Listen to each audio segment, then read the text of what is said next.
सच्चिदानंद सद्गुरु साईनाथ महाराज की जय। ओम साई राम। मित्रों, आज का ब्लॉग आप सभी हमारे साईं परिवार के लिए बहुत ही विशेष और लाभकारी कल्याणकारी है, क्योंकि आज के ब्लॉग में हम अपने साईं परिवार के लिए एक बहुत ही विशेष उपाय है ये।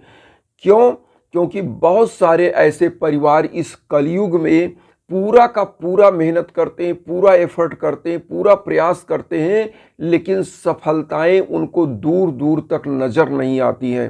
होता क्या है कि घर में बाधा, भाग्य में बाधा, और व्यक्ति समझ ही नहीं पाता आखिर हो क्या रहा है। आपने इतना मेहनत किया, आप खुद देखिए, आपके आसपास कोई बच्चा है और आपका बच्चा रात दिन आप मेहनत कर रहे हो, ट्यूटर लगाया, सब कुछ किया, लेकिन वहीं उसका बच्चा आपके बच्चे से अच्छा परफॉर्मेंस कर रहा है एग्जाम में, और आपका बच्चा वास्तव में मेधावी है, और है क्या कि उसका परफॉर्मेंस जब वह एग्जाम में जाता है वह जीरो हो जाता है। वो होती है बाधा। क्योंकि भाग्य 99% आपका कर्म होता है। मैं देखिए, कर्म को कभी पीछे नहीं रखता, कर्म प्रधान है और सभी लोगों को करना है, लेकिन जो 1% आपका भाग्य है वो आपको दशा और दिशा डिसाइड करता है। यहाँ मैं कारण बता दूं, तब मैं आपको उपाय बताऊंगा। 1 मिनट लूंगा आपको मैं उदाहरण देने के लिए, क्योंकि समझाना बहुत जरूरी है। अगर आप समझ गए तो उपाय भी आप समझ जाएंगे कि क्यों यह चीज की जा रही है। देखिए, कारण जरूर समझना चाहिए कि क्यों हम यह उपाय कर रहे हैं कोई चीज। तो यहां पर यह समझिए कि जब 99% आप मेहनत करता है कोई भी बच्चा, एक एग्जाम्पल हम दे रहे हैं, मान लीजिए कोई बच्चा तैयारी करने वाला है, एग्जाम देने जाता है, तैयारी वह साल भर 99% मेहनत करता है और वास्तव में योग्य है, लेकिन जब वह एग्जाम में पहुंचता है तो उसका माइंड रिकॉल नहीं करता, एग्जाम में वह फेल होने की नौबत आ जाती है, जबकि वह वास्तव में मेधावी है। लेकिन वही बाधा जो होती है, 99% तो उसने किया, उसको सब आ रहा है, लेकिन एग्जाम में जो स्पॉन्टेनियस आंसर देना है वह लिख नहीं पाता है, उसके अंदर सब कुछ अभिव्यक्ति नहीं कर पाता है। इसी को कहते हैं भाग्य की बाधा, कि सब कुछ सही होते हुए भाग्य में थोड़ा 1% बाधा आई, सब बर्बाद हो गया।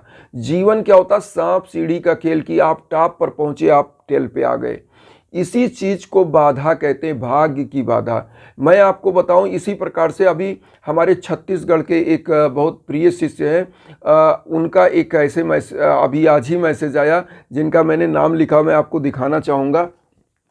तो उनका जो है छत्तीसगढ़ के हैं, ये माधो स्वरूप जी हैं, और माधो स्वरूप जी का ये मैसेज आया कि गुरुजी, आपके हवन से और आपके इससे पूजन से बच्चा सफल हो गया, ये हुआ, और उसको जॉब मिल गई, पैकेज इतना मिल गया, और ये अब बताइए, उनके जीवन में इतना अच्छा उनका परिवार है। मैं आपको बता दूं उनका बैकग्राउंड, मैं खुद उनसे उनका कई हवन मैंने किया है।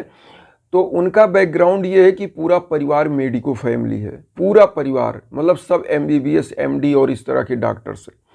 हुआ क्या कि इनके परिवार में ऐसी बाधाएं थी कि परिवार का कोई भी सदस्य, मतलब सोना भी छू ले तो वह जीरो हो जाता था, वह धूल बन जाता था। और इनका मैंने लगातार, मतलब साल भर के अंदर कम से कम 7-8 बार मैंने इनका पूजन किया। मैं एक बार में 2 हवन करता हूं, तो इनका लगभग 10वां हवन मैंने किया है। और इनका परिवार, वो तो आज भी कहते हैं गुरुजी कोई भी दिक्कत नहीं, आप बस हर 2-4 महीने पे मेरा एक हवन कर दीजिए, तो वो अलग बात है। लेकिन आज मैं बताऊं कि देखिए, जो व्यक्ति पढ़ा लिखा व्यक्ति है, जो समझदार है, वह जानता है कि कोई ना कोई ऐसी अदृश्य बाधा होती है जो आपके बर्बादी का कारण बनती है। उसी चीज को समझ लेना ही हमारा आध्यात्म है। आध्यात्म क्या कहता है, सूक्ष्म चीज को, जैसे कबीरदास जी ने कहा है कि साधु ऐसा चाहिए जैसा सूप स्वभाव, और सार सार को गई रहे थोथा दे उड़ाए। मतलब कि संत ऐसा चाहिए जो अच्छी अच्छी चीज़ों को वह ग्रहण करे और जो गलत चीज़ें हो उसको हटा दे। जैसे सूप होता है, जब आप कोई चीज़ फटकते हो तो जो अच्छी दाने होते हैं वो अंदर रह जाते हैं, जो पहिया होते हैं जिसमें कुछ नहीं होता, उड़ के बाहर कूड़ा करकट निकल जाता है। इसी प्रकार का आपका दिमाग होना चाहिए, आपका नॉलेज होना चाहिए, आपको खुद समझना चाहिए। यहाँ मैं कोई चीज़ ऐसा नहीं कि मैं आपको मोटिवेट कर ले जाऊँगा, आपका माइंड वॉश करूँगा, ऐसा कुछ नहीं है। आपको खुद दिमाग लगाना है कि मैं बड़बड़ा रहा हूँ तो मैं सही बोल रहा हूँ कि गलत बोल रहा हूँ। इन चीज़ों को आप समझिएगा। मैं खुद बताऊँ कि मैंने कितने परिवारों, जैसे आज हमने बताया माधव स्वरूप जी के बच्चे का पूरा परिवार मेडिको फैमिली है, छत्तीसगढ़ के ये लोग हैं। अब समझिए इसी प्रकार से बहुत सारे परिवार, अभी कल तो मैंने बताया 3 लोगों का, पटेल जी का और महापात्रा जी का, तो ऐसे और थे जो है वो अग्निहोत्री जी भोपाल से। इन लोगों के यहाँ जो सफलता मिली हवन से मिली, लेकिन उपाय ये लोग भी छोटे छोटे करते थे जो उपाय हम बता रहे हैं। तो अब हम आपको बताना चाहेंगे कि आज का उपाय क्या करना है। ये जो शुभ मुहूर्त चलता है, आप सभी लोग पहले तो जान लें, थोड़ा टाइम जरूर लग जाता है, मुझे समझाना पड़ता है आप लोगों को कि आप मेरे समझाने का कारण समझिए। मैं यह चाहता हूं कि जो भी हमारा साईं परिवार है वह पहले समझ ले कि गुरुजी जो बता रहे हैं उसका रीजन क्या है, क्यों बताना चाहते हैं यह उपाय। तो वो रीजन आपको हम समझाना चाहते हैं, इसीलिए हमको थोड़ा टाइम लग जाता है वीडियो। वैसे देखिए, कोई चीज़ समझाने के लिए 10 मिनट की वीडियो में आप नहीं समझा सकते, कम से कम तो 1 घंटा चाहिए। लेकिन मैं तो आपको कोशिश करता हूँ फटाफट फटाफट चीज़ें बता दूँ।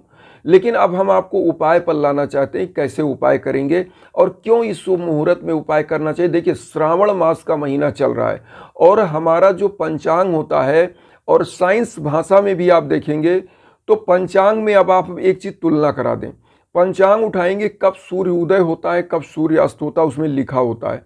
और आप कोई भी पेपर उठाइए, वैज्ञानिक भी लिखते हैं, कोई भी आप किसी पे जाइए, गूगल पर सर्च करें कि सूर्य उदय कब होगा सूर्यास्त कब होगा, तो वैज्ञानिक भी वो वही चीज़ लगभग सेम समय का लिखे, क्योंकि पंचांग वैदिक गणितीय गणना से ही बनाया जाता है और जिस चीज़ को साइंस भी प्रूव कर रहा है। तो इसका मतलब है कि हमारा आध्यात्म रिचर रहा है, हमारा आध्यात्म हमेशा धनी रहा है इस मामले में। इसीलिए लोग मूर्ख नहीं थे। आज भी श्रीमद् भागवत गीता बड़े बड़े वैज्ञानिक, बड़े बड़े लोग पढ़ते हैं, जो हमारे बहुत अच्छे अच्छे राष्ट्रपति रहे हैं, जो अच्छे अच्छे वैज्ञानिक रहे हैं। सब यह चीज़ लोग कहते हैं, आइंस्टाइन जो E=mc² दिया, वो हमारे श्रीमद् भागवत गीता को सर पे रख के नाचने लगे, क्योंकि उन्होंने जब पढ़ा तो उन्होंने कहा वास्तव में इतना नॉलेजफुल कंट्री है इंडिया, जहाँ पर धन से मतलब इतना धन है कि यहाँ हर चीज़ की ज्ञान भरे हुए।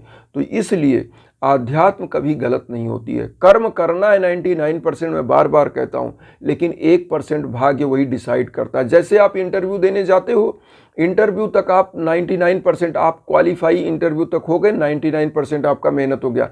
लेकिन इंटरव्यू 1% जो भाग्य जैसे आप क्रॉस करोगे तो वहीं पर यू आर क्वालिफाई, आप सफल हो गए, you are success in your life.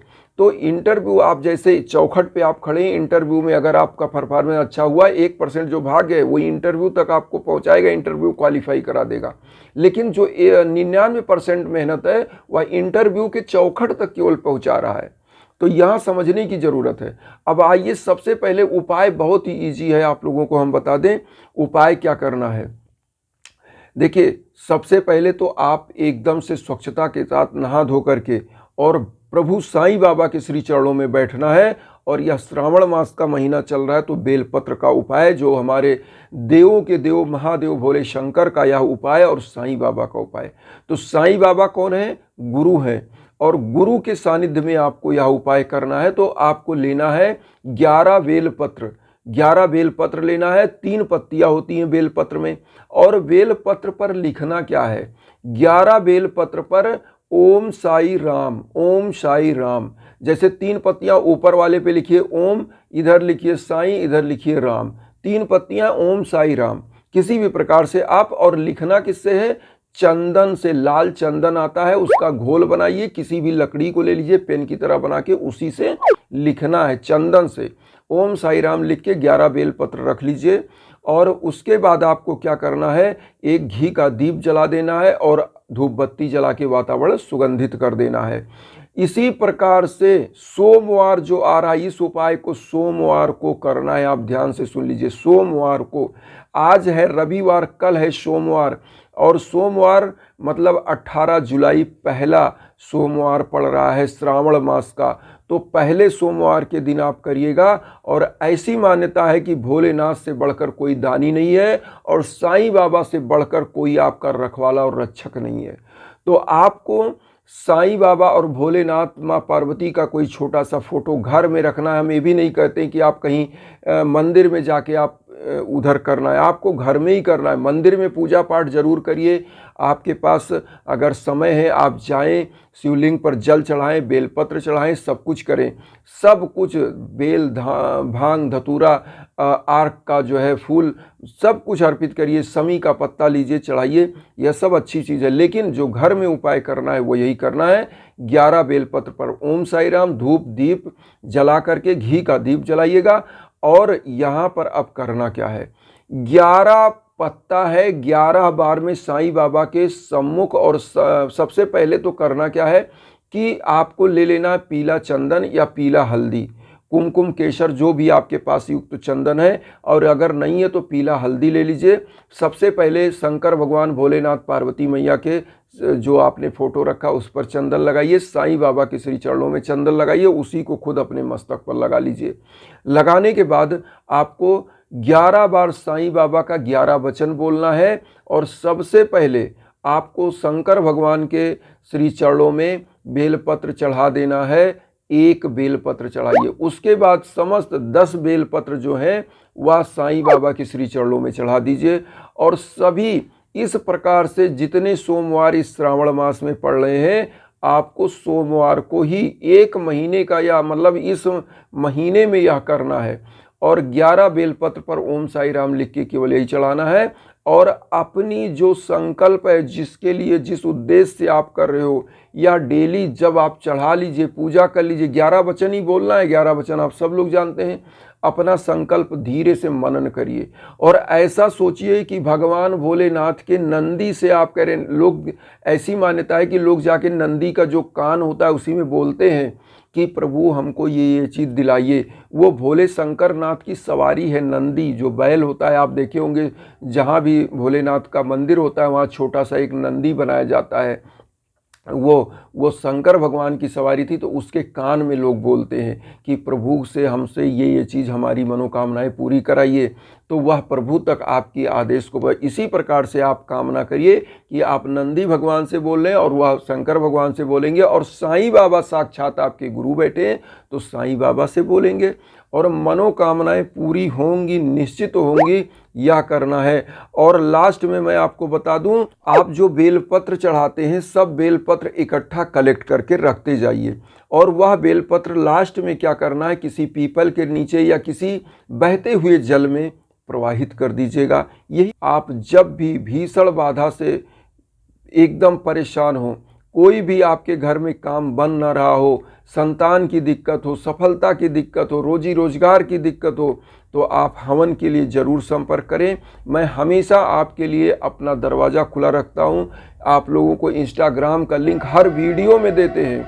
आपको इंस्टाग्राम का लिंक हर वीडियो में देते हैं। क्यों देते हैं? कि आप लोगों को कष्ट ना हो, कहीं भटकने की ज़रूरत नहीं। आप कॉल करिए, आप डायरेक्ट बात करिए इंस्टाग्राम पर। और हमेशा मैं आपके बातों का, आपके फ़ोन कॉल्स का कोशिश करता हूं कि जवाब दूं। तो कोई दिक्कत नहीं है। और सबसे बड़ा उद्देश्य जो मेरा है, वसुधैव कुटुंब का जो उद्देश्य हम ले चल रहे हैं, वसुधैव कुटुंबकम का, उसमें हमारा उद्देश्य ही होता है हमारा साईं परिवार किसी कष्ट में ना रहे, किसी भी दिक्कत में ना रहे। जो भी दिक्कतें हैं मेरे द्वारा उसका सलूशन आप तक पहुँचे, इसी उद्देश्य से हम लेकर आ रहे हैं। क्योंकि आप मेरे परिवार हैं और यही चाहते हैं जो नई परिवार बने, जो नए वीडियो देख रहे हैं वह सभी लोग सब्सक्राइब करके अपना आशीर्वाद दें और मुझे भी परिवार बनाए और आप भी मेरा परिवार बने। और उन साईं भक्तों तक वीडियो को ज़रूर शेयर करिए जो किन्हीं कारणों से कष्ट में, दुख में। इन्हीं भावना के साथ ओम साई राम।